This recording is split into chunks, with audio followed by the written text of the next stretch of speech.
Hello and welcome. You're watching To The Point. Exactly 1 month after the surprise announcement of demonetisation on the 8th of November, how effective can it be in eliminating black money and counterfeit currency? Whatever the gain, will it justify the all too evident pain? How precisely can we estimate what is the hit on the economy? And is the Prime Minister's vision of a cashless society practical and feasible? And finally, what impact will demonetisation have on GST?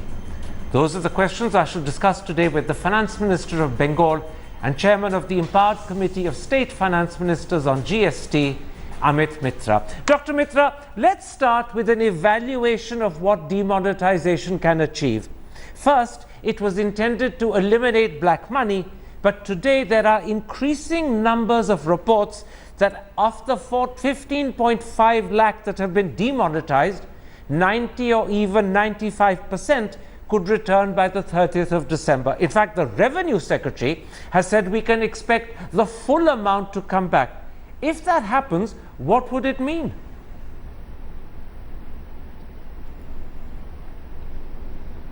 I think this is perhaps the biggest scam that is about to happen if these figures are right. Because what it seems to me is, if all of the money comes back, either there was not enough black money to justify with a hammer on the nation, which no democratic country in the world has done. And I can tell you, Zaire has done, Myanmar has done, Ghana has done, Nigeria has done, Soviet Union has done, but not a democratic market economy. So you come back with a hammer, and what do you get? At least for cash black money, you get nothing. That means that may have two serious implications. One, it could be that the government was purely ignorant because it does not consult anybody. It kept it within a coterie, which is the nature, unfortunately, of this government.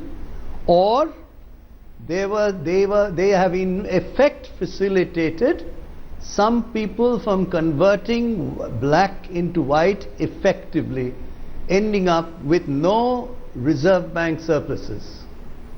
So this is a dangerous situation. It hasn't happened anywhere in the world before, and we need to look at it very deeply. What is the hidden agenda if this is the case? So what you're saying, Dr. Mitra, is that if all the money comes back as the Revenue Secretary has told us to expect, it means either there was no black money or it's been effectively laundered. One or the other it has to be.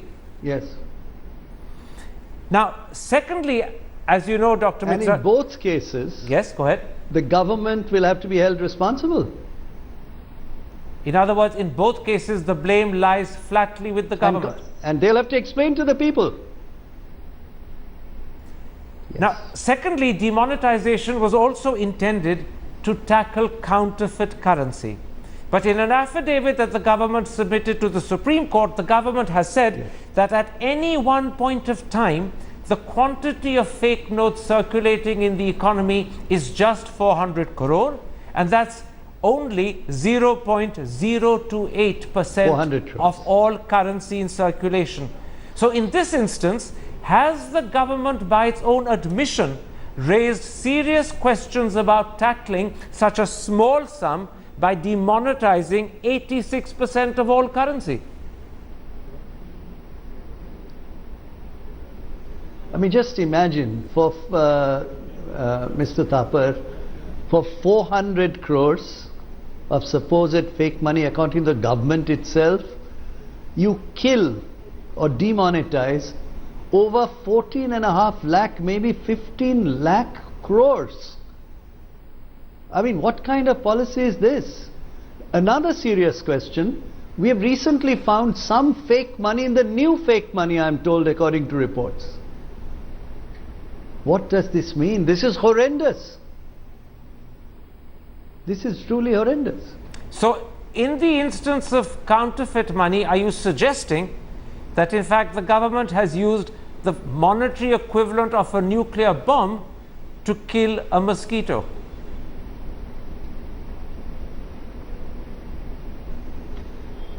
Absolutely. I mean, the question is, on one hand, the black money either gets laundered or isn't quite there because it is in the form of assets elsewhere, to which we can come later.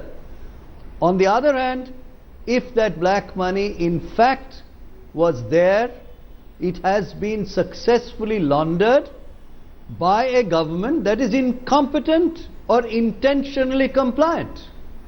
The people of the country will have to decide. Now, Dr. Mitra, whether what's achieved is worth the pain depends entirely on how big that pain is. So let me ask you, what do you believe will be the hit to India's GDP as a result of demonetization? Dr. Manmohan Singh has said it will be 2%, and he calls that an underestimate. Some 11 agencies say it will be under 1%. Ambit says it could be as high as 3.5%. As Finance Minister of Bengal, what's your assessment of the hit on GDP?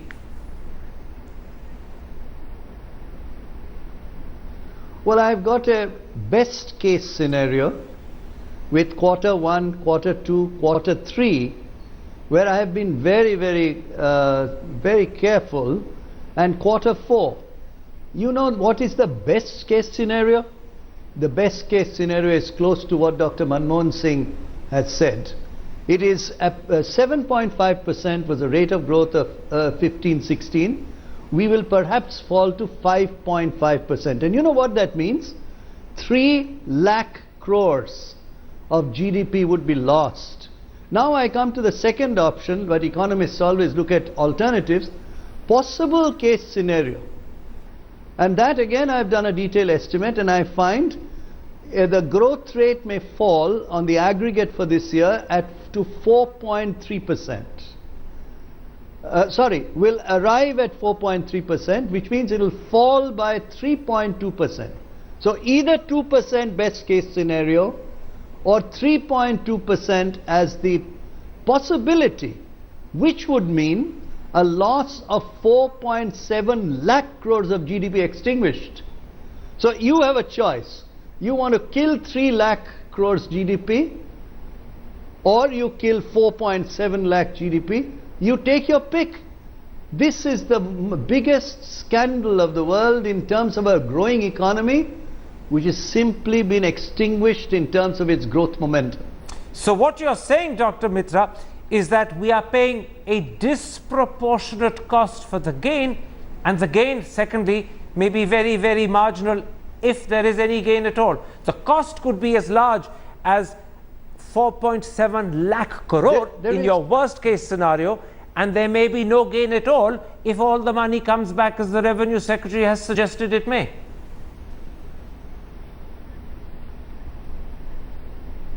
Absolutely. I mean, this scenario, this is why economists across the world, in India and elsewhere, everybody, without any exception in terms of known economists, 2 Nobel laureates among them, are today shocked. This happened in very major dictatorial nations of the world, as I indicated to you. Soviet Union, Zaire, Myanmar, Ghana, Nigeria. Where is the example of over 86% being withdrawn? Okay. In terms of circulating currency in a democracy, in a market economy. Let me then ask you this. Is this why the Prime Minister seems to be changing the justification for demonetization? In his first announcement on the 8th of November, he mentioned black money 18 times, he mentioned counterfeit 5 times, but he didn't mention digital or cashless at all. But by the end of November, he was using the phrase digital or cashless 3 times more often than black money, and he'd stopped talking about counterfeit altogether. So is the Prime Minister trying to change the justification for demonetization? And if the answer is yes, is it because of the reasons and explanation you've just given?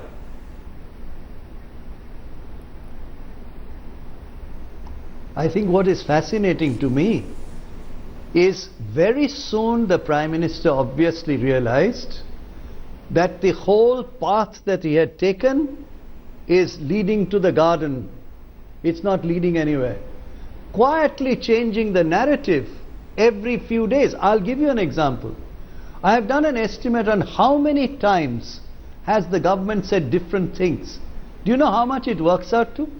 50 times, 50. On November 14th, announcements, November 8th, 14 announcements. November 13th, 11 announcements.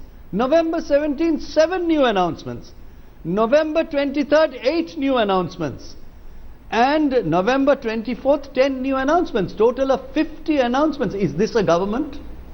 Changes its minds? Contradiction between what the Prime Minister said and what the Department of Economic Affairs Secretary says. In the middle of this quagmire. So my question to you is, what is this going on?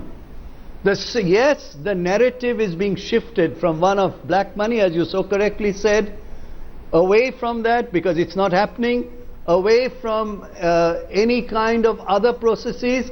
Now you go to a digital economy, cashless economy. Doesn't he know that practically 86% of the people have no means to go to cashless economy? Let me give you a figure that will shock you. This is from the Reserve Bank of India's data. I'm saying 92% of villages in India are unbanked. 92%. Forget the digital economy. Unbanked. So my submission to you is, where is this pie in the sky? Who is he doing it for? What is the hidden motive? I have no idea. Or is it simple ignorance that he doesn't know that you can't graduate from having no banks of 92% villages of India? And you jump to a digital economy with everybody using cell phones of intelligent kind. Only 17% people in India have intelligent phones, most of whom are not adept at using it. Can I then interrupt and put this to you? Effect. Can I then interrupt and put this to you? Are you saying that the Prime Minister's vision of making India a cashless economy is neither practical nor feasible because, as the Business Standard has revealed, 300 million Indians don't have bank accounts. As the Business Standard says, 4 out of 5 villages don't have banks. And as Sitaram Yechuri said in Parliament, less than 3% of countrymen have debit or credit cards. So are you saying this vision of a cashless economy is impractical and not feasible? See, everybody would like to see partially a cashless economy, not the Prime Minister, but anybody. But let me give you some telling figures. 21,000 unorganized mandis in the country. Does he know that? Is he living in the real world? 21,000 unorganized mandis, who obviously use cash and today are starved. 2, MSME, micro small industries. 383 lakh unorganized unit. Let me repeat, 383 lakh unorganized units. Obviously they are not switching overnight to e-based cashless economy. White goods have slumped 70%, which means even those of us who buy white goods, as refrigerators, televisions, slump shows that there was a huge cash engagement in that. Then what about the speech that the Prime Minister made very recently, where he said that the time had come for people to regard their mobile phones as their local bank branches? In the context of your criticism of the vision to make India a cashless economy, because you say it's impractical, it simply can't be done in the present circumstances, how do you view that speech that people should consider mobile phones like local bank branches?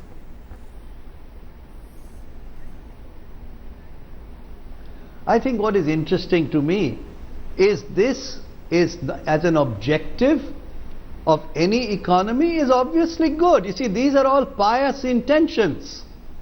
Look at the American economy. What proportion of that is cash? A big part of it is cash, though they have completely plastic process. Any major economy has a component of cash. In our case, as I indicated to you, small and medium businesses, unorganized sector, farmers' mandis, this is what India is about in a very big proportion. Now therefore, to move them into a cashless economy is a major task. Where is the package for that? Is it by destabilizing the economy and demonetizing that you whip them into doing this? This is a dictatorial streak of a government that just had lost its connection with the ground level of India. Dr. Mitra, as I've said to you, the mandis, the unorganized sector, the small and medium enterprises. In the circumstances of what we are discussing, how do you respond as Finance Minister Bengal to the fact that the RBI governor consciously, deliberately did not drop the exchange rate? People expected he would cut it by 0.25%, but he didn't. Do you agree that that was the right thing to do because of fear that the Fed rate could increase because of oil prices increasing? Or do you believe that in the present circumstances, where the economy is slowing down, it will actually exacerbate the situation? Which of the two? My sense is the Honorable Governor of the Reserve Bank has obviously lost his way. He was never heard for 20 days. We don't even know what his views are. He is known to be a neo-monetarist. But today he is not a Keynesian or a monetarist. A Keynesian would say, lower the interest rate so that you stimulate investment. And let me point one thing out to you, Mr. Thapar. In the second quarter of this year, though we grew by 7.1%, people do not know that what we use as a proxy for investment, capital formation, fell by negative 5.6%. It fell. So in other words, we were already tracked in a rather dangerous zone when suddenly this destabilization came. So I would like to ask the Reserve Bank Governor, a neo-monetarist? Are you a Keynesian, or you're a silent observer of something on which you have no control and no participation of a superior nature? I don't know the answer to that, though I respect him. I know him. But I don't know. He must be a lost man today. You actually said he's lost his way. You mean it? That's a strong criticism. What I'm saying is, I don't know whether he's lost his way, but I see that he's not giving us away. Either you're a Keynesian inclined economist who says that lower interest rate, which will then stimulate investment, which will in turn bring the growth rate up. Either you say that and do it in an aggressive manner, or you sit back and say, I don't know what I'm going to do. I don't know. I would love to hear an explanation from the intellectually sophisticated chairman of the Reserve Bank. Let him come out in public. This is a democracy. We used to hear from other chairmen, sometimes more, sometimes less, but they came out and explained to the people what this is about. I'm looking for that explanation to educate myself. You're also saying that the governor's silence is unacceptable.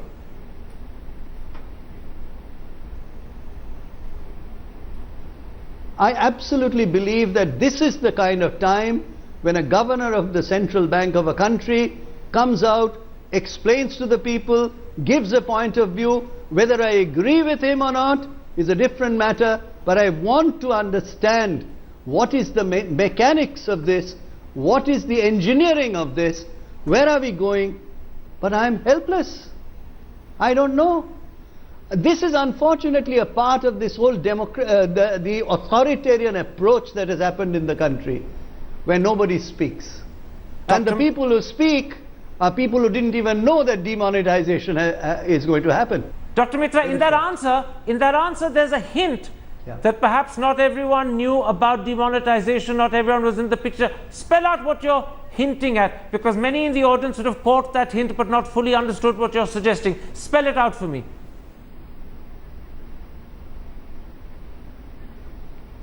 Well, I must say, I must confess, that a cabinet minister at the center said to me, they were taken into a room and they thought that the Prime Minister will come and speak to them, and just like anybody else, they saw the Prime Minister make the announcement on a screen. That is pathetic. Forgive me, I'm interrupting. The entire cabinet of India. I'm interrupting so you can clarify. You're saying that a cabinet minister told you that he found out about demonetization when he heard the Prime Minister announce it on screen. In other words, he as a cabinet minister had not been told in advance.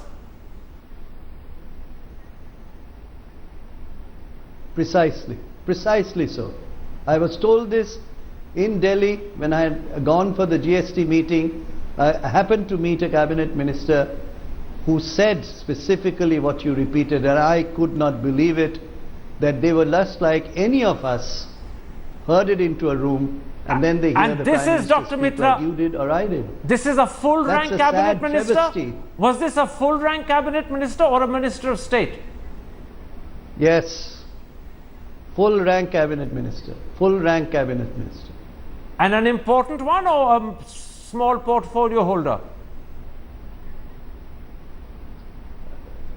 No, an important one who know, and I believe that this is something that he will not have lied to me at all. You And know, I cannot tell you what else he told me, because that would be bombshell. what else did he tell you?